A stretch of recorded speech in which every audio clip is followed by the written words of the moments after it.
Mayan Muntag, or is it still Mayan? Mayan Hapon. So, welcome to another adventure, another episode, another adventure, another episode, another adventure, another Filipino adventure.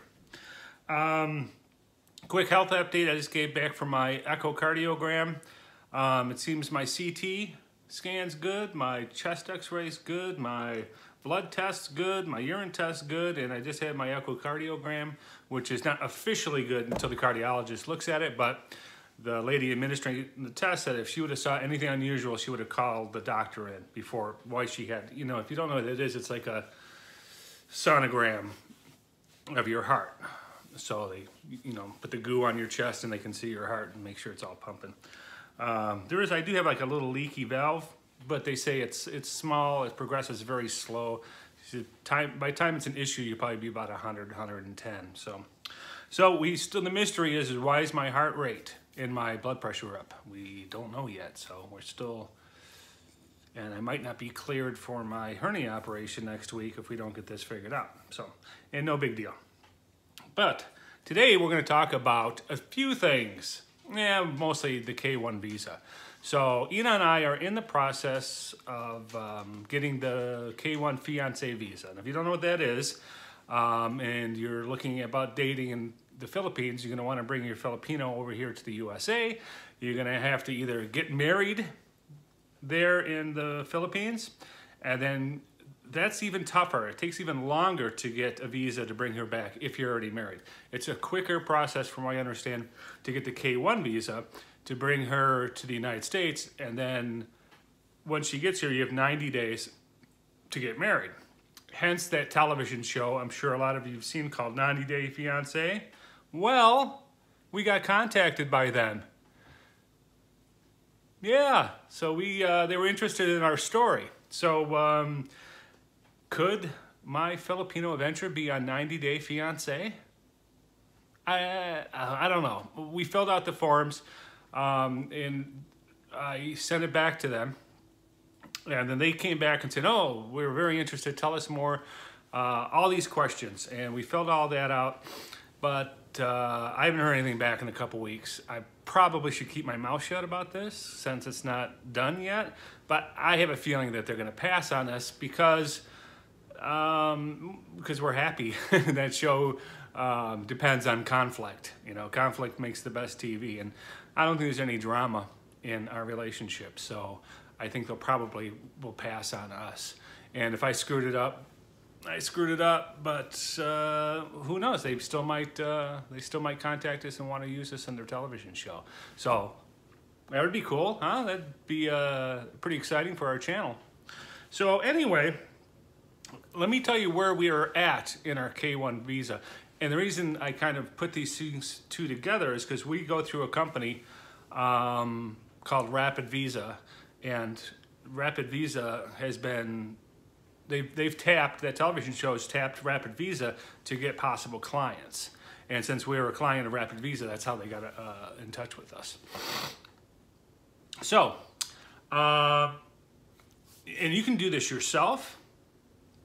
It's not impossible. Would rather have a professional deal with it. There's other companies out there too, but Rapid Visa seems to be the largest, and I think they process the most visas. So what you're going to want to fill out first of all is called the I-129F, which is the petition for a K1 visa fiancé. And once you start, what I did was I made payments. They even covered the $535 payment, which is mandatory to even get the process started. So I think I paid $200 a month for over, I'm all paid up now. That's how long this has been going. So what you'll need is you'll need to fill out this I-129F form. You'll have to send them $535 to the U.S. Department of Homeland Security. In my case, I also had to include my divorce decree, so I had to get all those copies. I had to go down to I didn't have any on me, so I had to go down to the courthouse and get a you know, with a certified with the stamp on it. Some color passports for each, for you and for her. And it's funny, this is how strict they are. I got a passport photo taken at Walmart, and I sent it to Rapid Visa, and they said, no, the background's gray, it's supposed to be white. And you think this was at the passport section at Walmart. You think that they'd have that down, but I guess it wasn't. I had to go get another one done. Sponsors, proof of U.S. citizenship, which is your passport, birth certificate. They want copies of that. A letter from sponsor. Well, I don't have a sponsor. Oh, that's me. I'm sorry. So you have to say that you intend to marry her. So we'll go through this real quick. So it took us quite a while to get this form filled out, the first part of it. For the guy, for the petitioner, or for the sponsor, it's pretty easy. They ask you a few questions. They don't get too deep into you. Most of this is about your fiancé. Of course, they want to know who they're letting into the United States. So they want like where you've lived and who you've worked for since like 1999 for the last 18 years or so. And Yna doesn't remember all that. She doesn't remember all the addresses and the dates that she worked for these people. So we did the best we can. Hopefully that's not going to be an issue. So it's, mostly it's the basics. Where you've lived, a little bit about your family history, about your mother and father, with their dates, if you have kids, if you're divorced, if you have any, I had a couple. I'm not a saint. I had a checkered past. Really, I had a couple DUIs, one in 1990 and then 25 years later, unimpaired. So I had to go to the courthouses and get copies of those. And the 1991 was so long ago, they didn't even have a court copy of that. They'd have to go back to the microfiche and dig it up. So I got a state police printout, and it has all those on there. So hopefully that's acceptable. The supplement, they want you a supplement added to there, and that's describe the circumstances in which you met. And I had to redo this one more time because it took so long to fill this out and get the process started. I had visited again. So she says, well, rewrite that and add your third visit to it too. So the other I-129 supplement was my police records. You have to have a letter of intent from me saying that I'm going to marry Yna Rainamore Mondragon, and it's got to be dated within like 3 months. So I had to send back to the Philippines, get her to sign it again and send it back since it took so long to originally fill this out. So she's got one also saying that she intends to marry me when she gets here. Oh, so much stuff. Here is the state police record for me. This is the things you'll have to do. Here is the divorce decree. Then they're going to want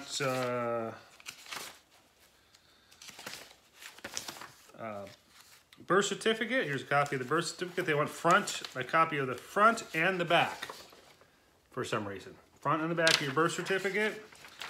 Proof that you've been to the Philippines. Here's a stamped. Proof that you've traveled to the Philippines. Here's like some ticket stubs from the ferries. More ticket stubs. Just, you know, they want to have proof. Then they're going to want a bunch of photos of you guys together. I even have ones with me and her family. Those, they say those are good to do that. And I think that's about it. That's for the first round. You'll need to put this in an envelope, send it off to Rapid Visa. They'll look it over, and if everything's perfect, so the first time I sent it, they came back to me and said, "Oh, the passport photo's not right," and then add on to your story. And then I got 2 or 3 weeks later, I got a letter in the mail saying from Homeland Security saying that they have it. Here's my number. the show that they have it in their office, and they're starting to work on it. And I wish I had that piece of paper laying around here somewhere, because I wish I could check the date. I think it was August. So it's been a while. We are due. We're so close to getting something back. And they say if there's any problems, they'll tell you what they are. They'll say, well, we can't process this any further because of X, Y, or Z. And then that's why I hired Rapid Visa, so they'll help me through that. Or everything's fine, and then we'll go on to the next step, which I'm not 100% sure. I think that at this point they go look into Yna's background. I think that she's has to get police clearances from everywhere she's lived, certificates, education. We'll cover that once we get to that part. I know it ends up with in Manila, the final stage is once everything's approved, then she has to go for a 2-day medical exam in Manila and then an interview with the embassy. And if that goes well, then they stamp your visa. I think you have 6 months to use that visa to leave. And then once you get to the United States, then you'll have 90 days to get married. So that is going to wrap up it's everything that's happened so far. And I'll keep you up to date on everything as it comes along. Because I think any week now we should get confirmation that the first stage is approved. Cross your fingers. I didn't give you the fingers. Crossing fingers, sorry. Cross your fingers that it's all approved. So, 90-Day Fiance television show up in the air. They might use this, they might not. That would be great. And the K1 visa, keep your thumbs up and your fingers crossed, and hopefully everything goes good with that. So, until our next update, stay classy, subscribe, comment, like, love, spread the happiness. We love you. Ciao.